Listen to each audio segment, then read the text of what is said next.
Today we're going to be focusing on 5 specific cards that you're going to want to keep an eye on here, depending on, how power scaling happens, and just honestly some personal recommendations from me. Hey, 34% of you that have not smashed the living crap out of that subscribe button, smash it so we can, well, obviously talk about more interesting things. The first thing I want to talk about here is going to be Blazing Cartesia, the Virtuous. Now, this is actually kind of an interesting thing, because when I first initially saw this, I wasn't super crazy about this. If you control Fallen Valbaz or it's in your graveyard, you can special summon this card from your hand. Alright, so as long as it's in the graveyard, that is a level 4 tuner monster that you can bring back. Alright?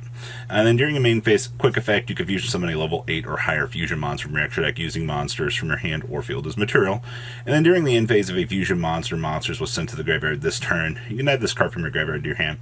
Now, the reason why I bring this up is, as we see more and more decks that love to, create these graveyard mills, all of these other things, a lot of people kind of turn their heads and look around and go, how effectively good is a level 4 tuner that can basically revive itself?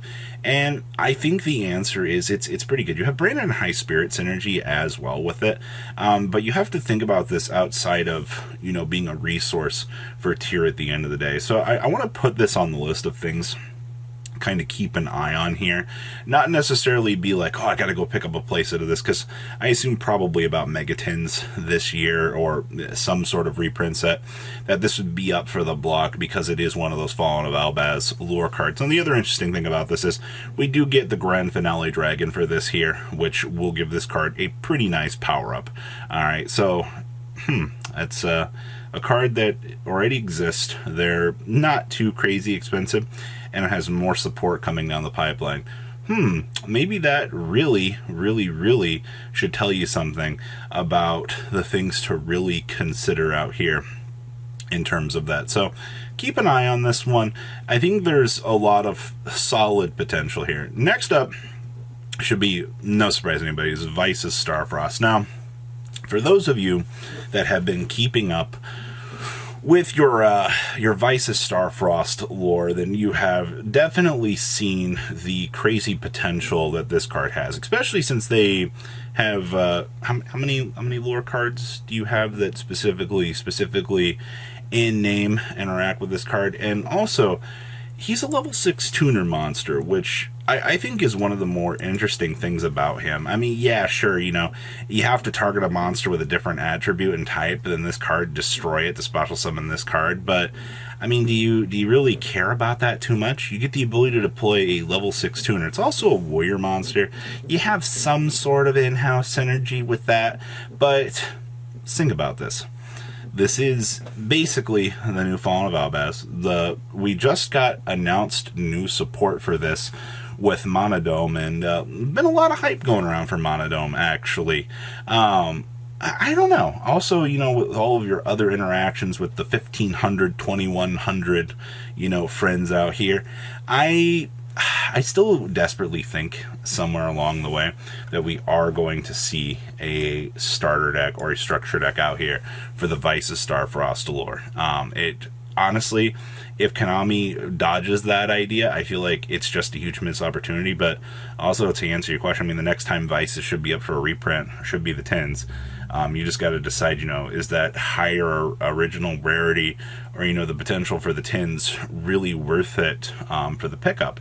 And I mean, considering all things here, the interactions with the next point here, I do think that it is kind of worth it, because for the next point here, you're going to need copies of this anyway. So, Vice's Starfrost. Now, the next one on our list here is going to be Scarecrow. Now, this actually ties into Vice's Starfrost, because you actually kind of need both of these to kind of go in hand. Now, the reason why I specifically mentioned Scarecrow is Vices is getting this really cool new fusion monster that you can basically summon it by banishing the materials from your graveyard. It's basically the big rainbow scary dragon that kind of gets to step on out by, banishing all of the materials from your graveyard. I actually like the fact that Konami has approached extra deck resources like this by giving you the ability to banish, cards for these requirements through themselves. It's actually pretty good, but So what makes it worth it? Well, the first thing I want to point out here is Scarecrow has been doing pretty all right as a rogue competitor for a little while now.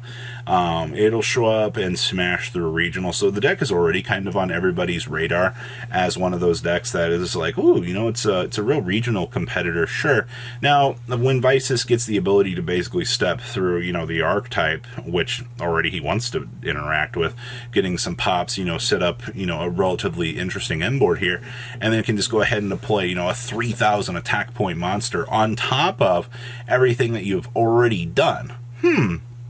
You kind of, once again, kind of take a look around here and go, you know, that's actually pretty good at the end of the day. So your Virtuous Starfrost interactions, if you have not watched some of the Scarecrow stuff post Cyberstorm Access, I actually highly recommend doing so, because seeing some of those little combos that you can do definitely painted this in a different picture for me. So, and I mean, once again, if you want something that's, you know, decently rogue status, in my personal opinion, this is really something for you to consider. Like, I will give them some credit. They've done very well.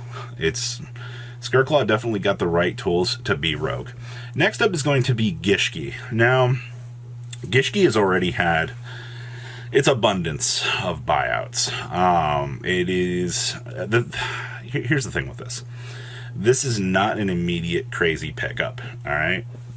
But Robbie, it's in the immediate crazy pickup video. No, this is a video saying, hey, keep an eye on what's going on with these cards. You know, kind of look around, see how the metagame is going.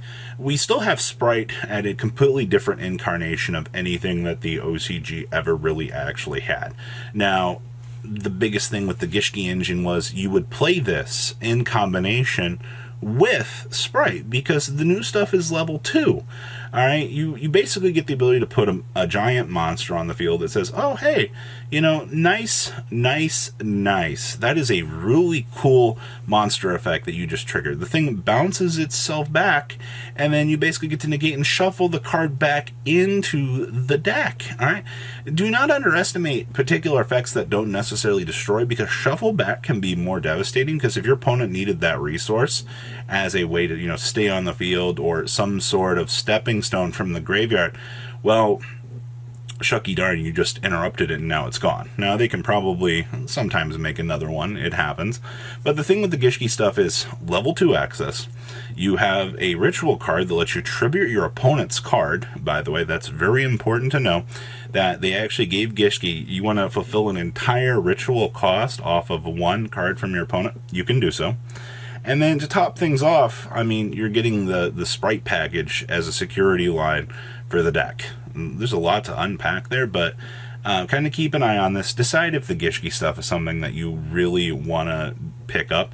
Because once again, I mean, by far for the fun competitive side of things, I honestly think it might be worth it. Now, the last one here is honestly a personal pick of mine. It's going to be Plunder Patrol.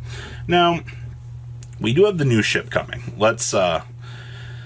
That Synchro ship is pretty good. What, you get the ability to make tokens. Did you know that handing your opponent a token in their current modern era, where a lot of Link decks don't necessarily exist, could actually be kind of devastating? Who would have guessed? Wait, what's that? Plunder Patrol just got a lot of reprints recently. Oh, yeah, it did get a lot of reprints in Crystal's Revenge, actually. So, what are we really looking at here? Well, you can go after higher rarity cards for sure, but I guess the real question is, what is the competitive viability of this deck? I would honestly put this deck mid to okay rogue tier. I once again, I think the Synchro does a lot for this deck. I think that, you know, depending on how the attributes in the format shift will really depend on this deck. This is definitely going to be a much futuristic deck for sure here.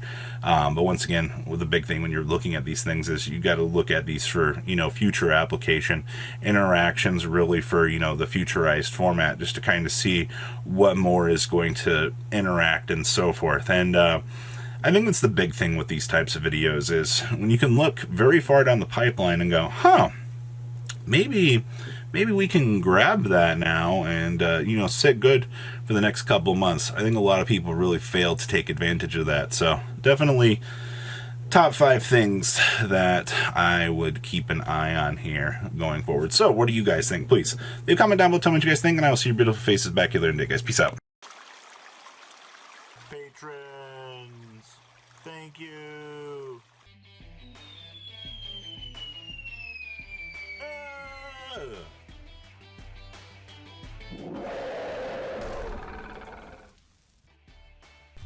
Thank you so much for watching. Check out these other videos.